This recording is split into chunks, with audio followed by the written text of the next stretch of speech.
తెలంగాణ ముఖ్యమంత్రి రేవంత్ రెడ్డి తన ఢిల్లీ పర్యటనలో భాగంగా రాష్ట్ర అభివృద్ధికి సంబంధించిన పలు కీలక సమావేశాల్లో పాల్గొన్నారు. ఈ పర్యటనలో ఆయన బాలీవుడ్ ప్రముఖ నటుడు అజయ్ దేవగన్, భారత క్రికెట్ జట్టు మాజీ కెప్టెన్ కపిల్ దేవ్లతో వేరువేరుగా భేటీ అయ్యారు.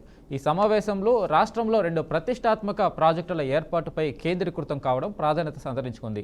ఢిల్లీలోని తన నివాసంలో అజయ్ దేవగన్తో సమావేశమైన ముఖ్యమంత్రి రేవంత్ రెడ్డి తెలంగాణలో అంతర్జాతీయ ప్రమాణాలతో ఫిల్మ్ సిటీ నిర్మించే అంశంపై చర్చలు జరిపారు. ఈ ఫిల్మ్ సిటీలో ఏఐ టెక్నాలజీతో కూడిన విఎఫ్ఎక్స్ స్మార్ట్ స్టూడియోలు ఏర్పాటు చేయాలని, అలాగే ఒక ఫిల్మ్ ఇన్స్టిట్యూట్ను కూడా స్థాపించాలని అజయ్ దేవగన్ ప్రతిపాదనలు అందజేశారు. భారత క్రికెట్ దిగ్గజం కపిల్ దేవ్తో కూడా ముఖ్యమంత్రి రేవంత్ రెడ్డి భేటీ అయ్యారు. హైదరాబాద్ కేంద్రంగా స్పోర్ట్స్ యూనివర్సిటీని ఏర్పాటు చేసే అంశం వీరిద్దరి మధ్య చర్చకు వచ్చినట్టు తెలుస్తుంది. రాష్ట్రంలో క్రీడల అభివృద్ధికి, క్రీడాకారులను ప్రోత్సహించడానికి ఈ యూనివర్సిటీ దోహదపడుతుందని భావిస్తున్నారు.